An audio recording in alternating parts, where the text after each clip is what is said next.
얼마 전에 제가 당대표 할 때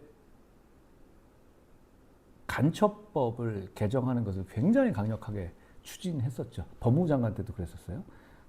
그게 뭐 어떤 거냐면 정확하게 말하면 우리나라에 간첩법이라는 건 없어요. 그런데 형법에 간첩죄가 있거든요. 그런데 그 형법상 간첩죄에 보면 우리나라가 왜 어떻게 되어 있냐면 적국을 상대로 하고 있어요. 간첩을. 그러니까 적국을 위한 간첩을만을 처벌하고 있는 거예요. 이게 왜 문제냐? 왜 문제일 것 같습니까?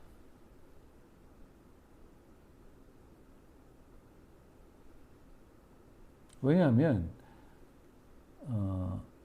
집중을 안 하고 계시구나.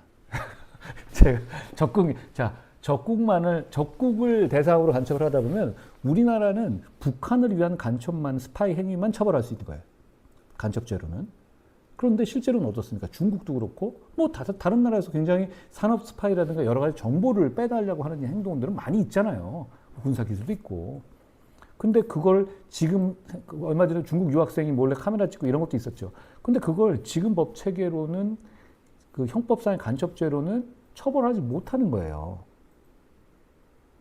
이상하지 않습니까?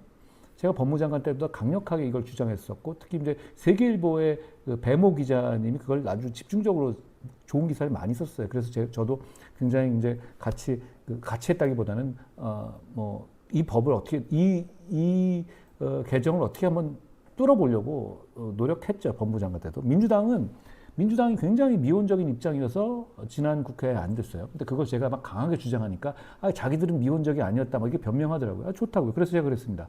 그럼 통과시키자. 라고 했더니 왔다 갔다 막 그러다가 제가 당대표일 때 민주당이 제가 계속 저는 뭐 하나 필요하다고 생각하면 반복하거든요. 당대표 회의할 때마다 계속 간첩법 노래를 불렀어요. 그리고 법안도 발의시키고 세미나도 시키고 막 이랬다고요. 그런데 더불어민주당이 계속 코너로 몰리다가 박지원 의원 이런 사람들이 자꾸 명분이 없잖아요. 자꾸 그리고 게다가 중국 쪽에 있었던 간첩 행위가 계속 나오는데 그러면서 이거는 뭐 눈에 의심된다. 이거 뭐냐 도대체. 도대체 이런 이유가 뭐냐. 이렇게 가니까 민주당에서 간첩법 개정, 제가 말한 것처럼 그 적국이란 말을 외국이란 말로 바꾸면 되거든요. 그렇잖아요. 그걸 안 될 이유가 뭐가 있어요. 적국을 외국으로 바꾸는 간첩법 개정을 자기들이 하겠다고 오케이 했어요. 뭐 제 입장에서는 굉장히 큰 승리를 한 거죠, 정치적으로. 그런데 그게 제가 계엄으로 이제 쫓겨나고 이랬잖아요. 근데 그 이후에 이 민주당이 말을 바꿔버렸어요. 민주당이 이걸 통과를 안 시켜버렸습니다. 희한하지 않습니까? 도대체 이런 뭐냐면 나라와 우리의 안전을 지키겠다는 의식이 대단히 부족한 정치 집단이에요. 특히 중국과의 관련된 문제에서는 민주당은 항상 이런 식입니다. 항상 이런 식으로 뭔가 하여튼 멱살을 잡힌 듯이 밀려난단 말이에요. 얼마 전에 그런 거 있었죠. 예전에 그거 기억나세요? 싱하이밍 대사라고 우리나라에서 우리나라 중국 대사를 오래 했던 사람이 있어요. 그분이 이제 사실 중국 내에서는 국장급이거든요. 보통 우리나라 정도 중요한 나라는 그보다 윗급을 보내야 합니다. 지금 좀 달라졌죠. 그런데 뭐 일본에는 높은 급 보내고 우리는 낮은 급 보내는 거예요. 그만큼 우리나라를 좀 없애 보이는 거죠. 문재인 대통령 같은 사람이 무슨 뭐 봉우리 어쩌고 낮은 봉우리고 뭐 북한은 중국은 큰 봉우리 이런 소리 하니까 그렇게 얕잡아 보는 거예요. 그런데 그분이 이제 좀 루드하고 그런 게 있었거든요. 어떤 면이 있었냐면, 그러니까 너무 이제 가서 너무 이 사람들한테 굽신굽신하니까 제가 보기에는 좀 간이 커졌다고 할까요? 그런 느낌을 받았어요. 그래서 처음에 저 만나고 했었을 때 저보고도 제가 뭐 그냥 장관 아닌 거 안다. 이러더라고요. 도대체 이 사람 뭐지? 이런 느낌이 들었어요. 그러니까 제가 굉장히 중요한 정치적 피규어라고 자기는 아는데 뭔가 자기랑 잘 얘기해보자. 이런 식이었단 말이에요. 그래서 제가 이 점 좀 이상한데? 이렇게 생각했죠.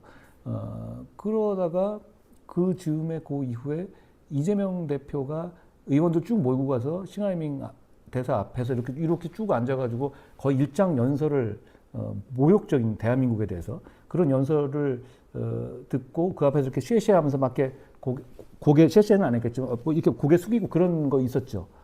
그걸 하더라고. 야, 저 사람은 뭔가.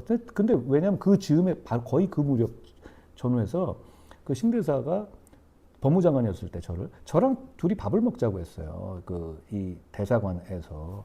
근데 제가 그걸 거절했어요. 저는 왜냐하면 전 법무부 장관이잖아요. 그분 국장급 대사고 그리고 제가 외교도 아니고. 근데 거기서 뭐 와서 밥을 먹는 거 저는 그게 외교적으로 격에 맞지 않다고 생각했거든요.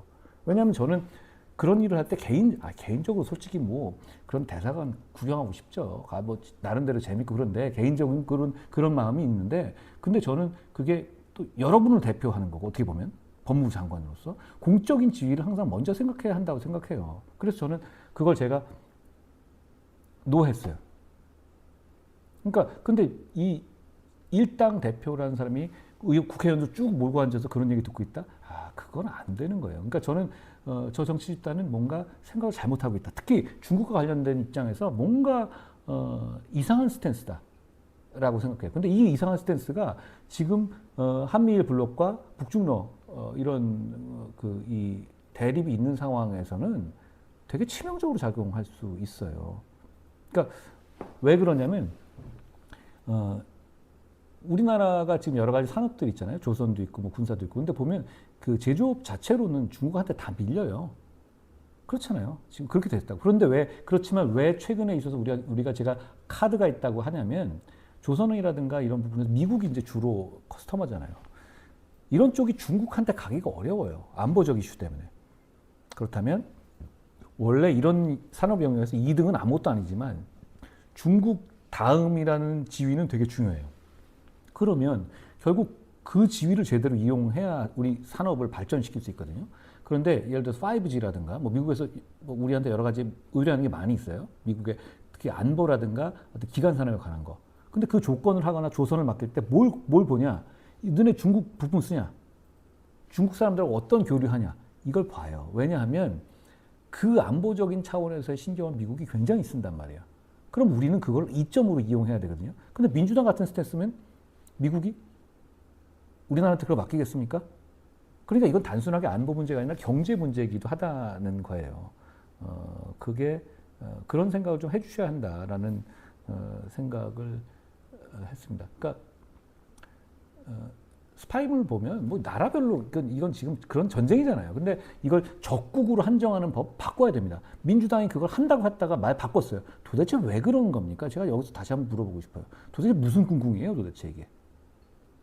그 말씀을 제가 다시 한번 드리고 싶네요.